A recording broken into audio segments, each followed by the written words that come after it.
अस्सलाम वालेकुम दोस्तों, मैं आपको परफेक्ट वेब सॉल्यूशंस की तरफ से वेब डेवलपमेंट के इस क्रैश कोर्स में खुशामदीद कहता हूँ। मेरा नाम इमरान कासिम है और इस क्रैश कोर्स में हम सबलाइम मर्ज के बारे में सीखेंगे। मैं सिर्फ इस क्रैश कोर्स में आपको इसके इम्पॉर्टेंट एस्पेक्ट्स जो हैं वो बताऊंगा कि कौन कौन से इसके इम्पॉर्टेंट फीचर्स हैं जो कि आप यूज़ करेंगे और सबलाइम मर्ज बेसिकली क्या चीज़ है और कैसे काम करता है। उसके साथ साथ मैं आपको ये भी बताऊंगा कि सबलाइम टेक्स्ट को सबलाइम मर्ज के साथ यूज़ करना क्यों ज़रूरी है, और एट द एंड मैं आपको वो पैकेजेस बताऊंगा जो मैं यूज़ करता हूँ सबलाइम टेक्स्ट में to work with different kind of projects. So मैं उम्मीद करता हूँ कि आप मेरे इस वीडियो ट्यूटोरियल को एंड तक देखेंगे और इसको लाइक भी करेंगे। इसके अलावा अगर आप हमारे इस चैनल परफेक्ट वेब सॉल्यूशंस पर न्यू हैं तो इसको सब्सक्राइब करते हुए साथ में मौजूद बेल के आइकन को प्रेस करते हुए ऑल नोटिफिकेशंस को भी ऑन कर लीजिएगा ताकि आने वाले वीडियो ट्यूटोरियल्स की अपडेट्स आपको मिलती रहें। Thank you very much. तो चलिए शुरू करते हैं इस वीडियो ट्यूटोरियल को और सीखते हैं सबलाइम और सबलाइम मर्ज के बारे में। सबसे पहले हम बात कर लेते हैं सबलाइम मर्ज के बारे में कि सबलाइम मर्ज क्या चीज़ है। सबलाइम मर्ज हमारे पास एक गिट क्लाइंट है, मतलब ये आपको एक ग्राफिकल यूज़र इंटरफेस प्रोवाइड करता है जिसकी मदद से आप गिट को यूज़ कर सकते हैं। अब गिट क्या चीज़ है? गिट बेसिकली एक वर्जन कंट्रोल सिस्टम है जिसकी मदद से आप अपने फाइल्स और फोल्डर्स के अंदर जो भी चेंजेस करते हैं उनको सेव कर सकते हैं, उनको कमिट कर सकते हैं। और अगर किसी क्लाइंट किसी लाइव सर्वर पर जो कि गिट को सपोर्ट करता है लाइक गिटहब, बिटबकेट या गिटलैब, उन पर उसको अपलोड भी कर सकते हैं और फिर मैनेज भी कर सकते हैं इंतहाई आसानी के साथ यूजिंग सबलाइम मर्ज। बेसिकली सबलाइम मर्ज हमारे पास एक गिट क्लाइंट है। अगर आपको गिट के बारे में नहीं पता तो इस पर मैं ऑलरेडी एक क्रैश कोर्स बना चुका हूं जिसको आप देखकर उससे समझ सकते हैं कि गिट क्या चीज़ है और गिट हब कैसे काम करता है। तो उसका लिंक आपको अभी थोड़ी देर में ऊपर बटन पे मिल जाएगा या फिर आपको चैनल की डिस्क्रिप्शन में भी मिल जाएगा। आप उसको ओपन करके एक दफ़ा ज़रूर देख लीजिए अगर आपको गिट के बारे में नहीं पता, क्योंकि इस वीडियो ट्यूटोरियल में मैं आपको सिर्फ और सिर्फ सबलाइम मर्ज जो कि गिट क्लाइंट है उसके बारे में बताऊंगा। और मैं ये कहूँगा कि इसमें सिर्फ मैं वो फीचर्स के नाम बताऊंगा कि वो फीचर आप कैसे इंप्लीमेंट कर सकते हैं। फॉर एग्जांपल, आप कैसे गिट इनिट कर सकते हैं, कैसे गिट कमिट कर सकते हैं, कैसे गिट स्टैश या गिट पॉप या गिट ऐड किस किस तरीके से क्रिएट बना कर सकते हैं। ये तमाम चीज़ें हम सबलाइम मर्ज में विजुअली सीखेंगे और इसको आप कमांड लाइन की मदद से भी अगर अगर करना चाहें तो इसको इन फंक्शनैलिटीज़ को परफॉर्म कर सकते हैं। आपको सबलाइम मर्ज या किसी भी गिट क्लाइंट की ज़रूरत नहीं है, लेकिन सबलाइम मर्ज या कोई भी गिट क्लाइंट एक बेस्ट ऑप्शन होता है। आपके पास एक GUI होता है, ग्राफिकल यूज़र इंटरफेस, जिसकी मदद से आप वो काम जो आप नॉर्मली कमांड लाइन से परफॉर्म करते हैं वो इस पैकेज की मदद से या इस सॉफ्टवेयर की मदद से इंतहाई आसानी के साथ कर सकते हैं। तो मैं इस वक्त यहाँ पर sublimemerge.com की वेबसाइट पर मौजूद हूँ और यहाँ से आप डाउनलोड के सेक्शन में जाकर, ये हमारे पास डाउनलोड का सेक्शन है, यहाँ से जाकर सबलाइम मर्ज को अपने ऑपरेटिंग सिस्टम के मुताबिक डाउनलोड कर सकते हैं। इसमें मैक ओएस का वर्जन भी है, विंडोज़ का भी वर्जन है, इसके अलावा विंडोज़ का पोर्टेबल वर्जन भी है और लिनक्स रिपोज के लिए आपके पास डायरेक्ट डाउनलोड्स भी मौजूद हैं।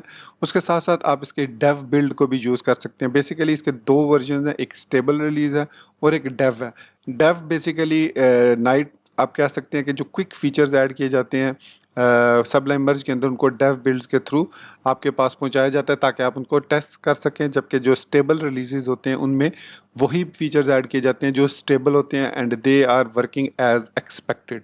यहाँ से आपने अपने ऑपरेटिंग सिस्टम के मुताबिक इसको डाउनलोड कर लेना है। बस डाउनलोड करना है, उसके बाद आपने सिंपली इसको इंस्टॉल करना है just like any other software. और इंस्टॉल करने के बाद जब आप पहली दफ़ा सबलाइम मर्ज को ओपन करेंगे तो इस किस्म का आपके पास एक इंटरफेस आएगा, एक बॉक्स आएगा। उसमें आपके पास कुछ ऑप्शन होंगे, जैसे आप इसको बाय भी कर सकते हैं इसका लाइसेंस, या आप इसको as it is unregistered version भी यूज़ कर सकते हैं।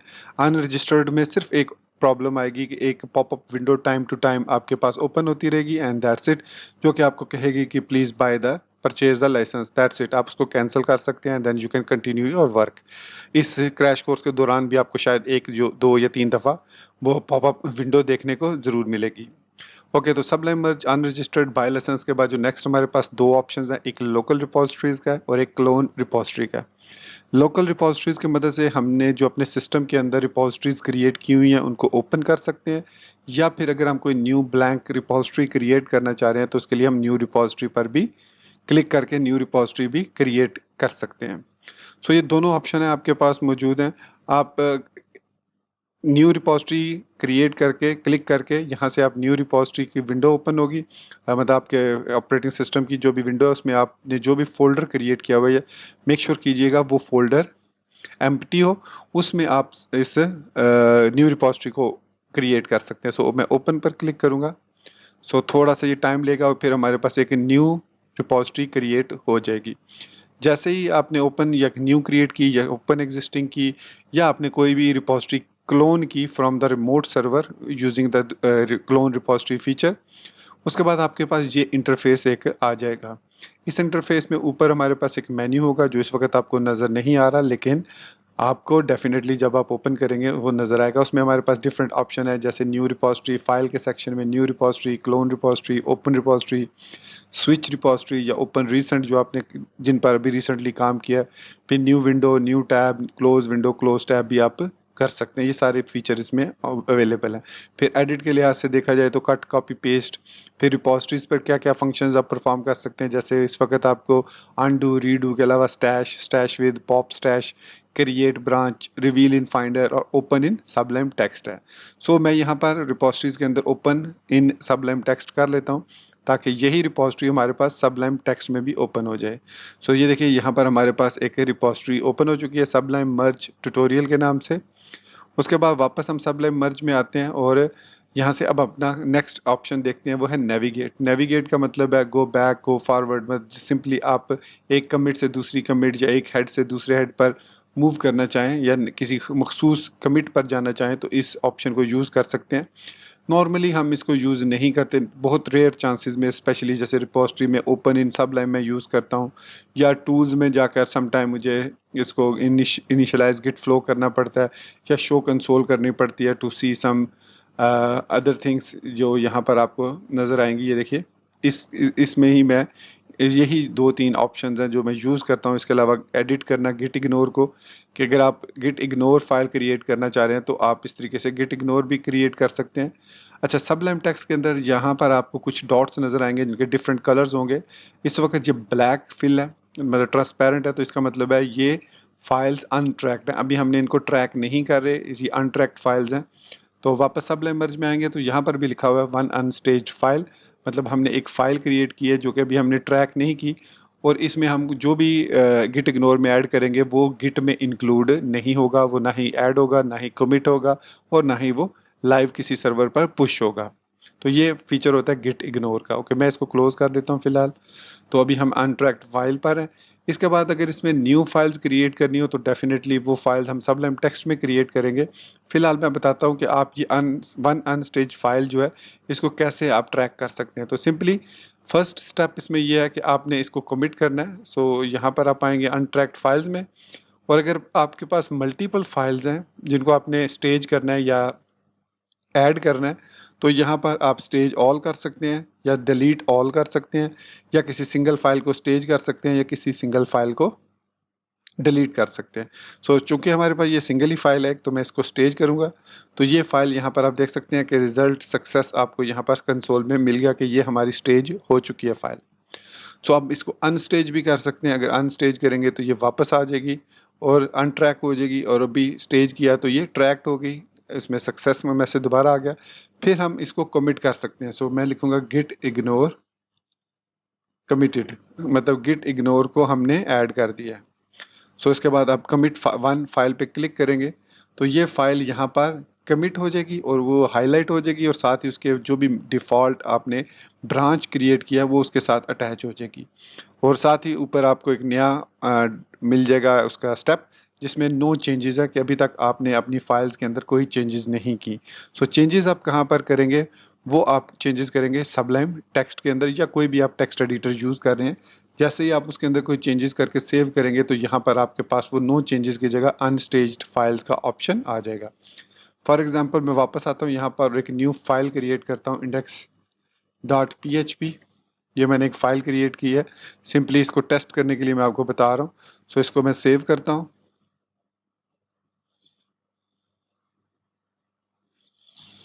तो ये हमारे पास index.php सेव होगी और इसके अंदर सिंपली हम HTML टैग लिख लेते हैं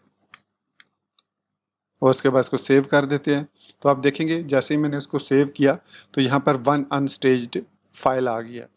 अब ज़हन में रखिएगा कि जब भी आप अपनी लोकल या चाहे लाइव सर्वर पर कमिट करें चेंजेस को, तो उनको अलग से ब्रांचेस बनाएं और एक ब्रांच पर उस पे कमिट करते रहें, और जब वो ब्रांच आपकी फाइनल हो जाए कि इसमें हर चीज़ ओके है, सो उस ब्रांच को आपने फिर अपनी मेन ब्रांच के साथ मर्ज कर देना है। सो अभी मैंने ये जो फ़ाइल क्रिएट की है वन ऑन स्टेज फाइल, चूँकि इसमें अभी मैंने कोई ख़ास चीज़ ऐड नहीं की और मुझे पता है कि इसके अंदर कोई ऐसी प्रॉब्लम नहीं है, सो इट मीन्स मैं इसको डायरेक्ट मेन के अंदर यहाँ पर कमिट कर देता हूँ। सो इसको मैं यहाँ पर अनट्रैक्ड फाइल को यहाँ पर भी क्लिक कर सकता हूँ और इसको स्टेज कर सकता हूँ, और उसके बाद इसको मैं लिख देता हूँ इंडेक्स PHP फाइल एडिड और इसको कमिट कर देता हूँ। सो ये देखिए, ये पहली हमारी कमिट होगी, ये सेकंड कमिट हो गई, और हमारा जो पॉइंटर है जो मेन है ये यहाँ से उठकर यहाँ पर आ चुका है। अगर मैं वापस यहाँ पर जाना चाहूँ तो यहाँ पर भी राइट क्लिक करके चेकआउट कमिट कर सकता हूँ और वो वापस यहाँ पर आ जाएगा। अब इससे फ़र्क क्या पड़ेगा, देखिए मैं वापस आता हूँ तो यहाँ पर आप देख सकते हैं मैं इसको यहाँ पर वापस लेकर आता हूँ, चेकआउट सॉरी यहाँ पर चेकआउट कमिट करता हूँ। तो ये देखिए, ये मैं बॉक्स की बात कर रहा था, ये टाइम टू टाइम आपको मिलता रहेगा, तो इसलिए इसको इग्नोर कीजिए। इसको मैं क्लोज कर रहा हूँ फाइल को। अब मैं आपको दिखाता हूँ कि अगर मैं इस पर चेकआउट करता हूँ कमिट पर, तो हमारी जो index.html फाइल है वो यहाँ से रिमूव हो चुकी है।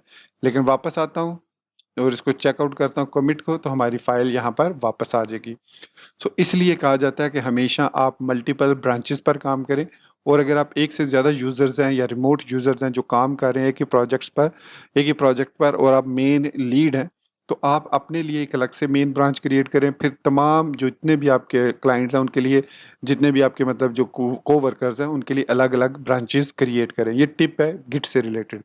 तो यहाँ पर मेन ब्रांच है तो मैं एक और ब्रांच क्रिएट कर सकता हूँ यहाँ से ही। तो मैं राइट क्लिक करके create a branch at commit कर दूंगा कि इस कमिट पॉइंट पर एक और ब्रांच क्रिएट कर दो।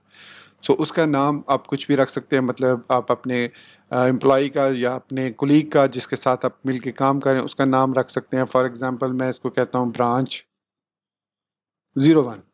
तो ये हमारी ब्रांच 01 है जो 01 यूज़र के लिए है, इस जो जिसमें वो कमिट कर सकता है अपनी चेंजेस। आपको नज़र आएंगी जो भी वो चेंजेस कमिट करेगा, आप उसको रिस्ट्रिक्ट कर सकते हैं कि सिर्फ इसमें वो कमिट कर सकता है, किसी दूसरी ब्रांच में वो कमिट नहीं कर सकता। सो इसी तरीके से आप मल्टीपल यहाँ से एक और ब्रांच क्रिएट कर सकते हैं। इस वक्त ये कमिट है, सो रिपोजिटरी यहीं से क्रिएट कर लेते हैं, क्रिएट न्यू ब्रांच। यहाँ पर क्रिएट ब्रांच और इसका मैं नाम दे देता हूँ ब्रांच 02। तो ये हमारी ब्रांच 02 होगी, ये भी हमारी करंट कमिट पे आ जाएगी और ये आप किसी और यूज़र को असाइन कर सकते हैं। सो मेन ब्रांच में है, चाहे ब्रांच 1 में हो चाहे ब्रांच 2 में हो, सो अब इनकी जो भी चेंजेस होंगी वो ऑटोमेटिकली इसके मेन के साथ उसको मर्ज कर सकते हैं। फॉर एग्जांपल ब्रांच 01 को मैंने अभी एक्टिव किया हुआ है क्योंकि ये बोल्ड है, तो मैं यहाँ पर आकर एक न्यू फाइल क्रिएट करता हूँ app.css। सेव किया इसको और इसके बाद वापस आया, इसको मैं कमिट कर रहा हूँ। सो यहाँ पर मैं इसको स्टेज करूँगा और साथ ही इसको मैं कमिट कर दूँगा। अब ये मैंने ब्रांच 01 में कमिट किया, सो इसको नाम मैं दे देता हूँ branch 01 commit added app.css file. Okay, so इसको कमिट कर देता हूँ। सो ये अब हमारी ब्रांच 01 में कमिट हो चुकी है। इसके बाद मैं वापस आता हूँ और इसमें एक न्यू फाइल क्रिएट करता हूँ, बल्कि मैं इसमें ब्रांच 2 में अब शिफ्ट हो जाता हूँ। और यहाँ पर आप देख सकते हैं कि यहाँ पर अब हमारे पास app.css मौजूद नहीं है, तो यहाँ पर मैं एक न्यू फाइल क्रिएट कर रहा हूँ app.js। इसको सेव किया, सेव करने के बाद मैं इसको कमिट करता हूँ।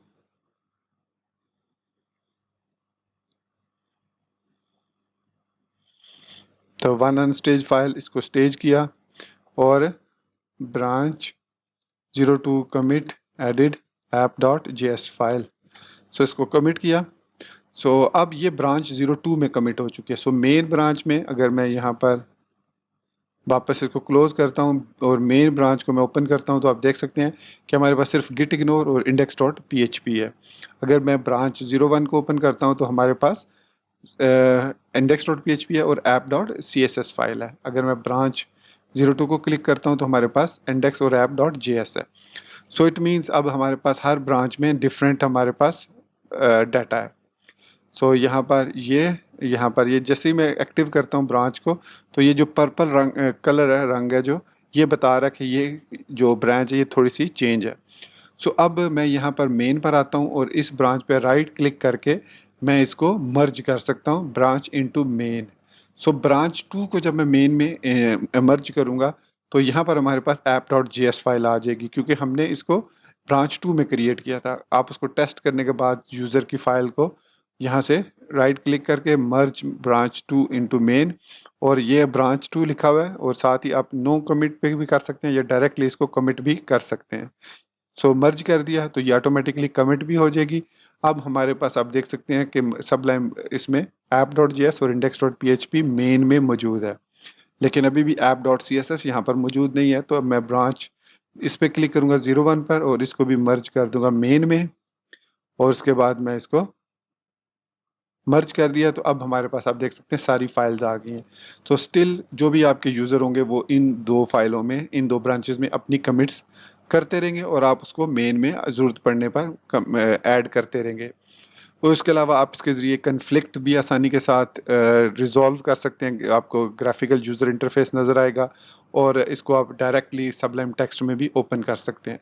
सो इसके साथ साथ आप यहाँ पर और भी ज़्यादा काम कर सकते हैं। फॉर एग्ज़ाम्पल अभी आप यहाँ पर देखें तो हम ब्रांच 01 में हमारा इस वक्त मेन मौजूद है। ये मेन हमारा इस वक्त यहाँ ये ब्रांच 01 बेसिकली हमने मर्ज किया, तो ये बता रहा है कि मर्ज ब्रांच 01 यहाँ पर, और branch to commit app added app.js। तो इस पर अगर मैं ब्रांच 01 पर क्लिक करता हूँ तो ये कुछ इस तरीके से नज़र आएगी आपको, ये डिफरेंट जा रही है।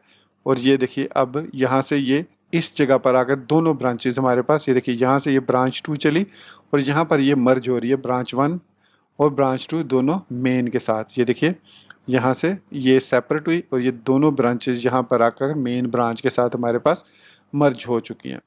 सो इसके साथ साथ आप यहाँ पर इसको कैंसिल भी कर सकते हैं। अगर कोई मर्ज आप कैंसिल करना चाहें तो यहाँ से राइट क्लिक करके आप उसको एक अलग से सेव करके क्रिएट ब्रांच यहाँ से, अब चूँकि ये हमारी लेटेस्ट ब्रांच है तो इस पर मैं एक न्यू ब्रांच भी क्रिएट कर सकता हूँ। जैसे मैं कहता हूँ यहाँ पर मैं इसको नाम दे देता हूँ स्टेबल। तो ये हमारी स्टेबल ब्रांच है, ये मेन ब्रांच है, या आप इसको डेव ब्रांच भी कह सकते हैं। ये ब्रांच 01 ब्रांच 01 02 और इसके बाद स्टेबल। स्टेबल रिलीज़ का मतलब है कि ये अब दूसरे जो हमारे नॉर्मल यूज़र्स हैं जो कि कमिट नहीं करते लेकिन वो इसको यूज़ करना चाह रहे हैं हमारी रिपॉजिटरी को, तो वो इसको स्टेबल वाली रिलीज़ को यूज़ कर सकते हैं। जहाँ पर भी आप लिंक देंगे इसी का लिंक देंगे। सो अभी मैंने इसको कहीं पर भी पुश नहीं किया, तो हमारा जितना भी ये काम है ये लोकली सेव हो रहा है हमारे उस फोल्डर के अंदर जिस फोल्डर में अभी हम काम कर रहे हैं। तो ये सारी की सारी चेंजेस उधर हो रही हैं। तो इसको अब हम देखते हैं कि कैसे हम लाइव github.com पर या gitlab.com पर या bitbucket.org किसी एक पर भी कैसे पुश करते हैं।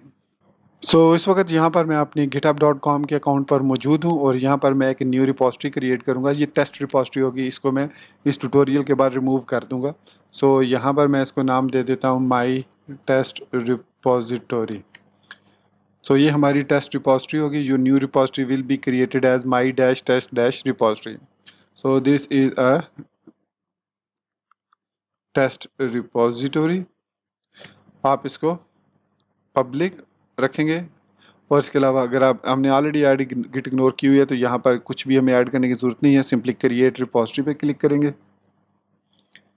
तो हमारी रिपॉजिटरी क्रिएट हो चुकी है। अब हमने इस रिपॉजिटरी को अपने इस ब्रांच में ऐड करना है। वापस आएंगे और यहाँ पर अब हमारे पास ऑप्शन आना हमने ऐड करना है। तो यहाँ पर हमारे पास ऑप्शन आता है रिपॉजिटरी में, रिपॉजिटरी सेक्शन में। यहाँ पर हमारे पास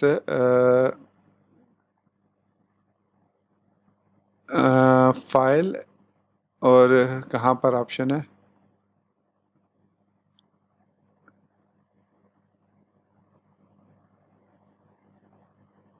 यहाँ पर हमारे पास ऑप्शन आता है कि हमने इसको पुश करना है।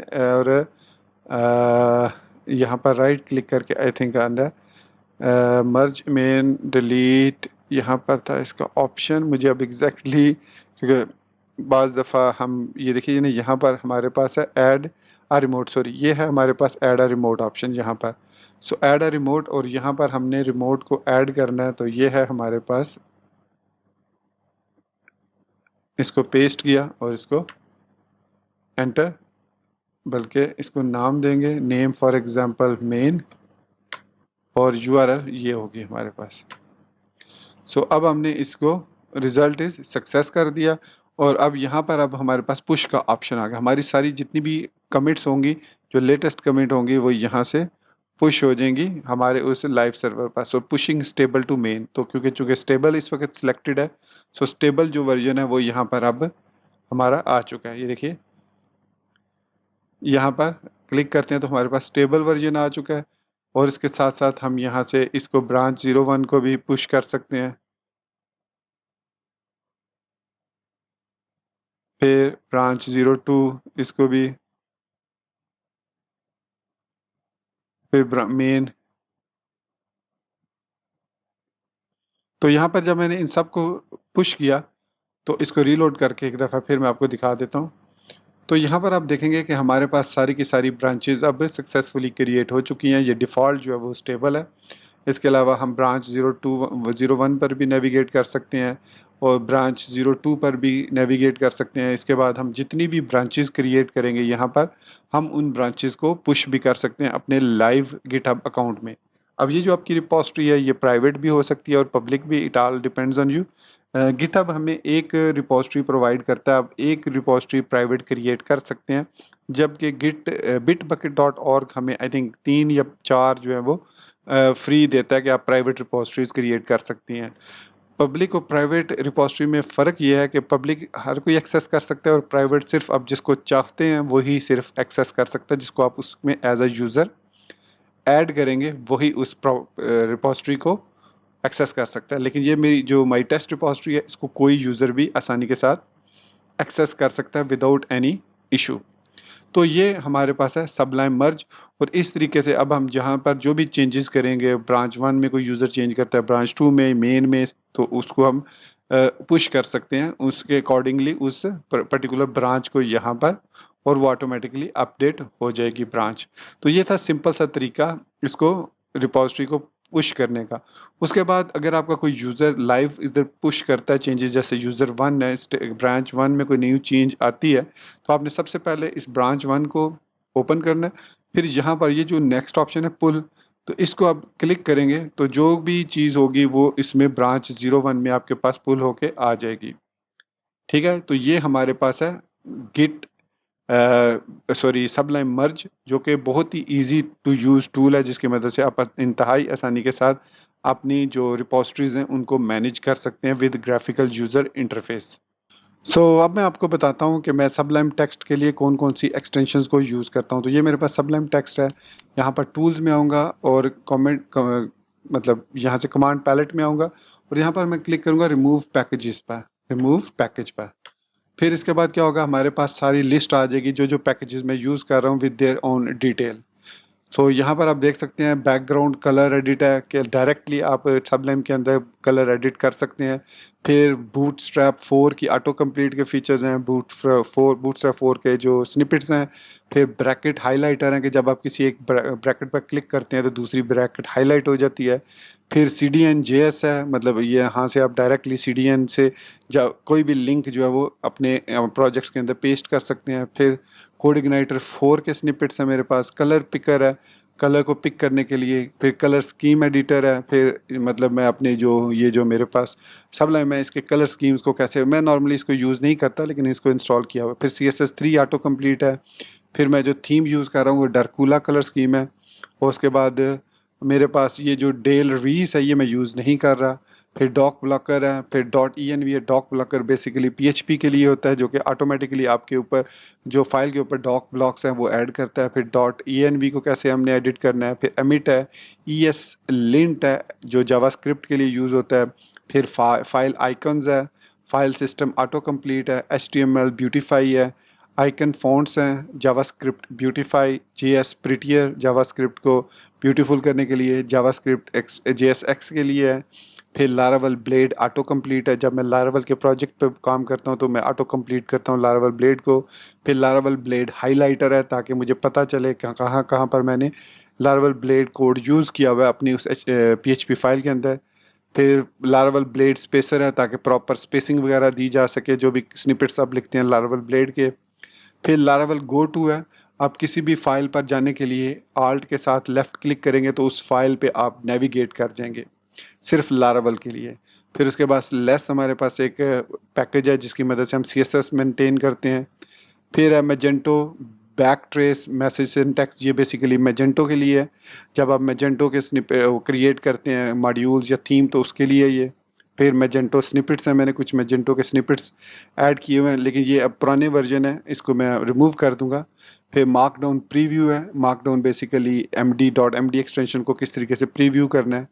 फिर ये पैकेज कंट्रोल, ये डिफ़ॉल्ट इंस्टॉल करना पड़ता है, इसके बाद ही आप पैकेजेस वगैरह ऐड कर सकते हैं। फिर PHP कंपेनियन है, दैट कोडिंग सेशन आपके लिए बहुत ही ज़बरदस्त है। ये PHP कंपेनियन या ऑटोमेटिकली नेम स्पेसेस वगैरह ऐड करने के लिए है। फिर PHP कंप्लीशन किट है, ऑटोमेटिकली PHP कंप्लीट करने के लिए। फिर PHP CS फिक्सर है ताकि आपके जो भी PHP के अंदर कोड है उसको वो स्निफ करके उसको फिक्स करता है।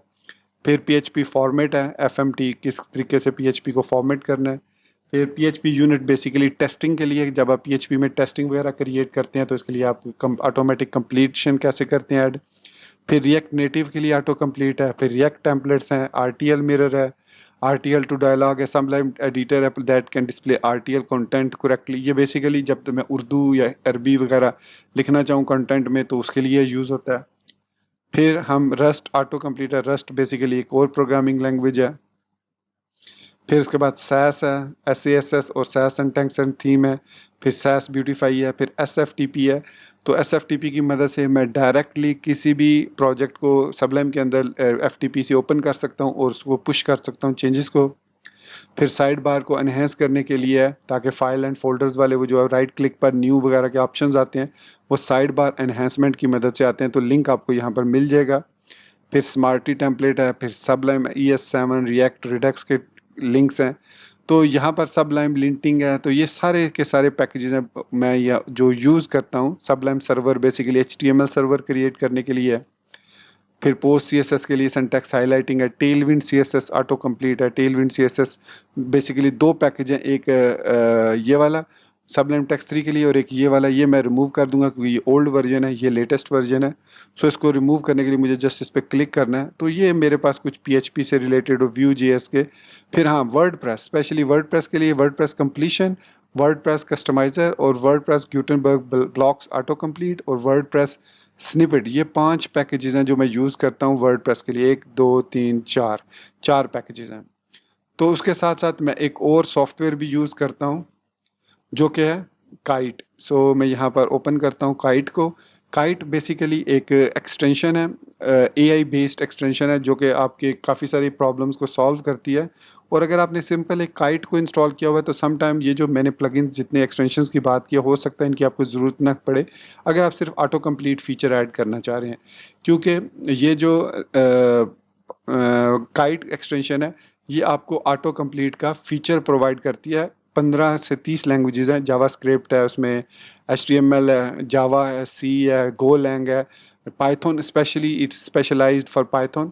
इसको यूज़ करने का सबसे बड़ा एडवांटेज ये है कि जब आप काइट एक्सटेंशन को यूज़ करते हैं सो जो कोड आप खुद लिखते हैं उसको भी वो रिमेंबर करता है, याद रखता है और अपने अंदर उसको आर्टिफिशियल इंटेलिजेंस के थ्रू ऑटो कंप्लीट फिर करता है कि जितने भी यूज़र अगर वही सेम टेक्निक यूज़ कर रहे हैं तो वो उस बेस पर मशीन लर्निंग के थ्रू डिसाइड करता है कि अगर आप ये कोड स्टार्ट कर रहे हैं तो इसका मतलब है ये कोड आप लिखना चाह रहे हैं। मैं इस वक्त इसका प्रो वर्जन यूज़ कर रहा हूँ लेकिन इसका फ्री वर्जन भी अवेलेबल है। सिंपल आप kite.com पर जाएं और वहाँ से इसको डाउनलोड कर लें। इसका लिंक वैसे हम आपको इस वीडियो की डिस्क्रिप्शन में भी मिल जाएगा, आप उस पर क्लिक करके इसको डाउनलोड करके इंस्टॉल कर सकते हैं। बहुत ही ज़बरदस्त और फ्री ऑफ कॉस्ट एक्सटेंशन है।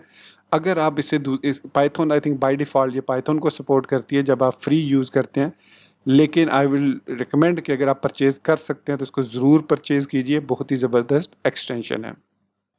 ओके तो दोस्तों ये था हमारा आज का वीडियो ट्यूटोरियल वेब डेवलपमेंट का क्रैश कोर्स जिसमें हमने सबलाइम मर्ज के बारे में सीखा, बेसिक इसकी सीखी क्या चीज़ है, कैसे हम गिट वर्जन कंट्रोल को इस्तेमाल कर सकते हैं यूजिंग सबलाइम मर्ज बेसिकली एक गिट क्लाइंट है जो कि आपको ग्राफिकल यूज़र इंटरफेस प्रोवाइड करता है। इसके अलावा मैंने आपको अपने सबलाइम टेक्स्ट 3 में यूज़ होने वाली सारी एक्सटेंशंस के बारे में बताया।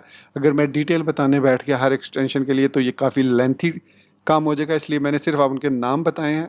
आप वीडियो को टाइम टू टाइम पास करके उनको फाइंड करके अपने सबलाइम टेक्स्ट 3 में इंस्टॉल कर सकते हैं। उसके अलावा जो लास्ट में मैंने आपको बताया काइट एक्सटेंशन के बारे में, तो मैं रेकमेंड करूंगा कि आप उसको इस वीडियो की डिस्क्रिप्शन में जो लिंक है उस पर क्लिक करके डाउनलोड करके इंस्टॉल करें। उससे मुझे भी थोड़ा सा फ़ायदा होगा, मुझे भी कुछ उसमें से आप यूज़ समझ लें कि मैंने जो ऐड किया हुआ है वो एफिलिएट लिंक है, तो उस पर क्लिक करके आप एक्चुअली मेरी हेल्प कर रहे हैं। सो उस पर क्लिक करके इसको डाउनलोड कर लीजिएगा। तो मैं उम्मीद करता हूँ कि आपको सबलाइम मर्ज के बारे में समझ लग गई होगी कि ये क्या टूल है और किस पर्पज़ के लिए इसको इंट्रोड्यूस करवाया गया है। और अगर आप ये समझते हैं कि आपके लिए ये यूज़फुल है और आपने इसको ट्राई किया है, तो इसी वीडियो के कमेंट सेक्शन में लिख के मुझे ज़रूर बताइएगा कि आपका इसके बारे में क्या राय है, क्या इसको यूज़ करना चाहिए या यूज़ नहीं करना चाहिए। सो इसी बात के साथ मैं आपसे रिक्वेस्ट करूँगा कि अगर आपने अभी तक हमारे इस चैनल को सब्सक्राइब नहीं किया तो सब्सक्राइब करते हुए साथ में मौजूद बेल के आइकन को प्रेस करते हुए ऑल नोटिफिकेशंस को भी ऑन कर लीजिएगा।